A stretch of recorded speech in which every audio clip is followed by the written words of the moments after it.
Assalamualaikum warahmatullahi wabarakatuh. Selamat jumpa kembali.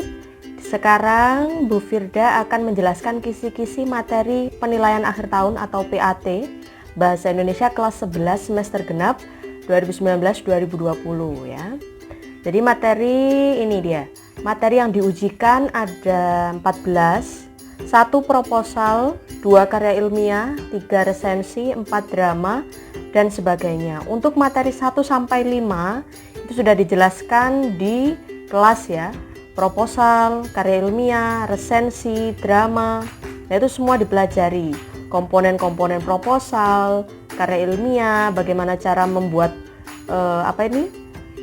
latar belakang, menentukan rumusan masalah, tujuan penelitian, ya itu dipelajari semuanya. Termasuk kebahasaan, konjungsi korelatif, dan sebagainya itu dipelajari. Lalu drama juga demikian.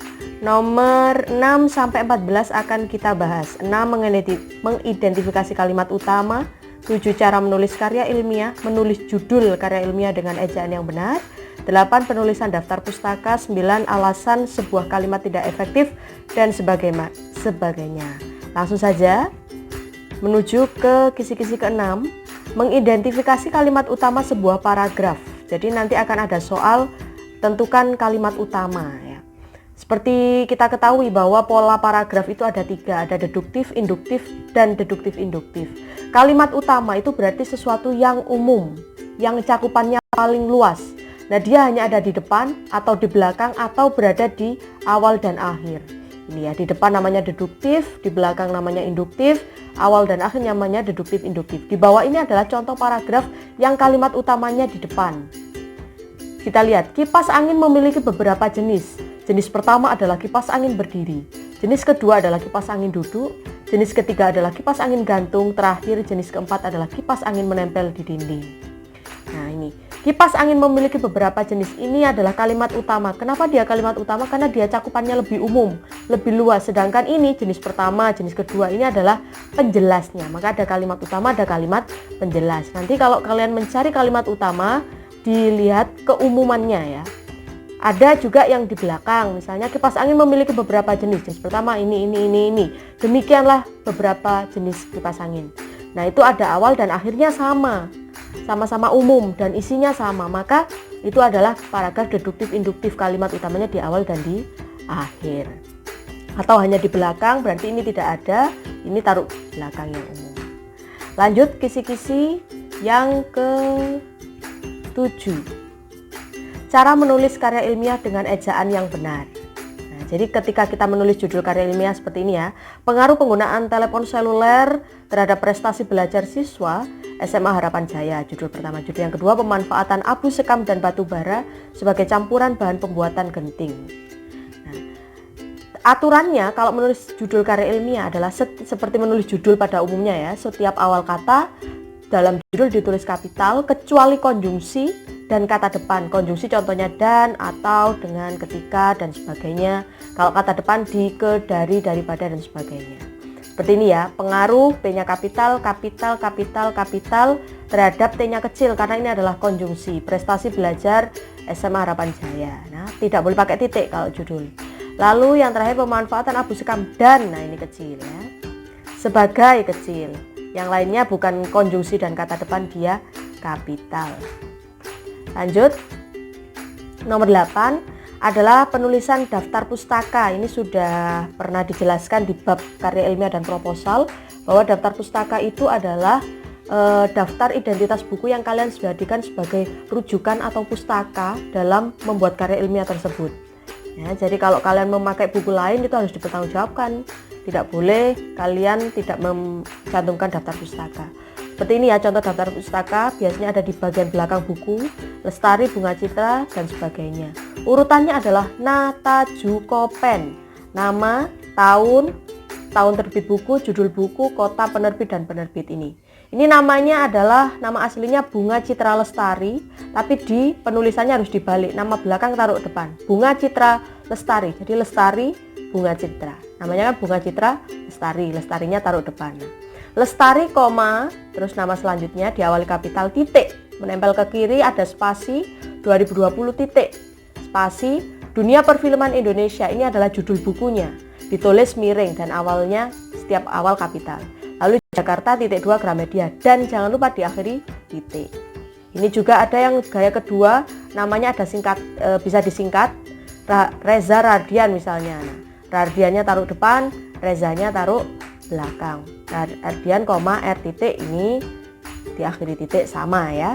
Jadi ini kalian juga bisa menulisnya dengan Lestari, B titik, C titik boleh. Selanjutnya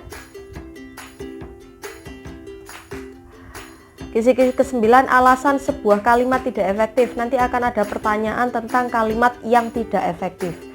Nah, salah satu hal yang membuat kalimat tidak efektif adalah tidak memiliki susunan subjek dan predikat. Contoh ini yang tidak efektif. Dalam penelitian itu menemukan 50 spesies baru. Nah, ini tidak efektif. Penyelidikan yang dilakukan secara mendalam, ini juga tidak efektif. Apa alasannya? Karena tidak memiliki susunan subjek dan predikat. Kita coba analisis. Nah, dalam penelitian itu ada kata dalam, otomatis dia ini adalah keterangan. Nah, lalu menemukan verba ya, dia adalah predikat.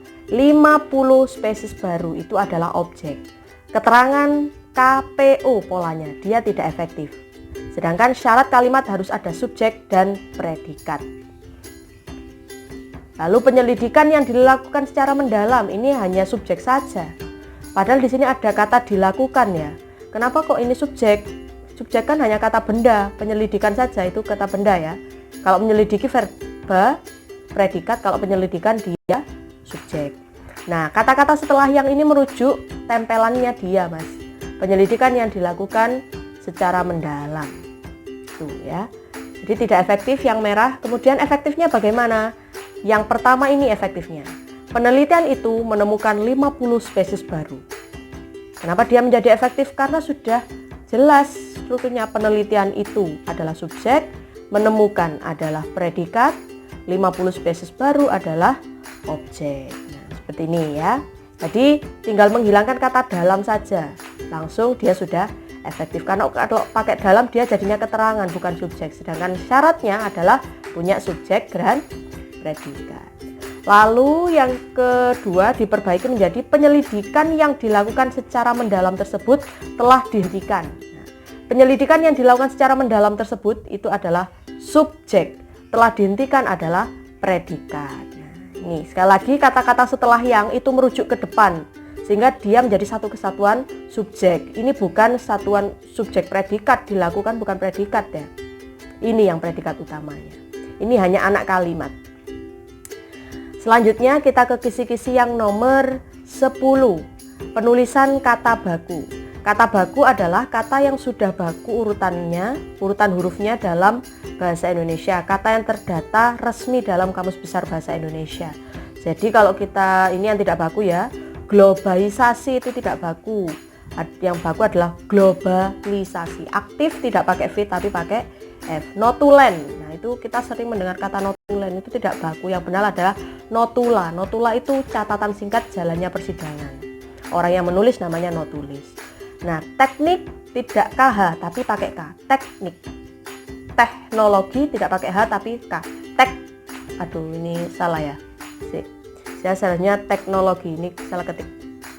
Nah, sudah saya benarkan, teknologi itu teknologi. Modern tidak EN tapi modern.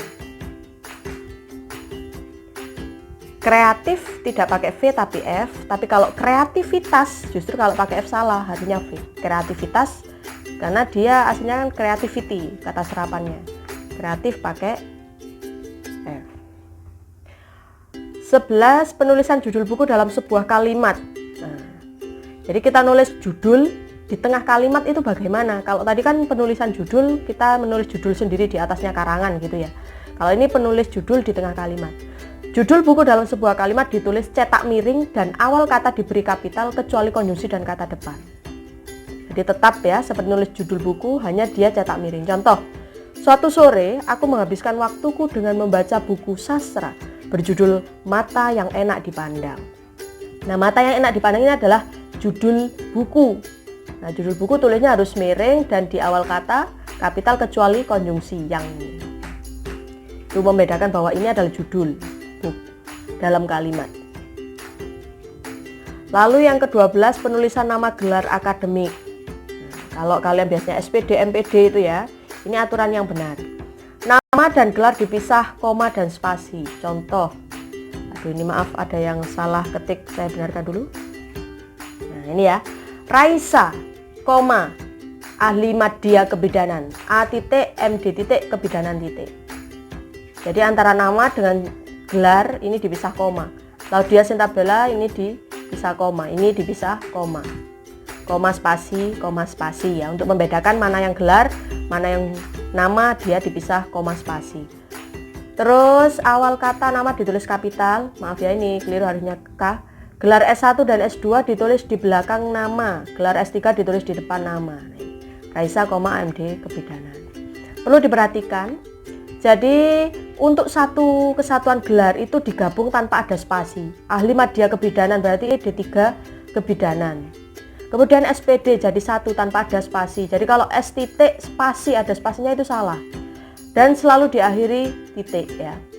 SPD titik, tidak boleh tidak diakhiri titik. Nah ini perhatikan spasinya. Kemudian MPD. MPD itu magister pendidikan, S2 pendidikan. Dia dijadikan satu, bukan M titik spasi ya, tidak boleh ada spasi. Orang kalau S1 dan S2-nya itu linier, sama-sama pendidikannya, maka dia ditulis hanya S2-nya saja. Tapi kalau S1 dan S2 tidak linier seperti ini, S1-nya sastra, S2-nya MPD, nah dia harus ditulis dua-duanya. Kenapa? Karena kalau kita menulis MPD otomatis pasti dia S1-nya juga SPD, sehingga tulis akhir saja. Kalau berbeda tulis dua-duanya. Nah ini untuk S3 Dr.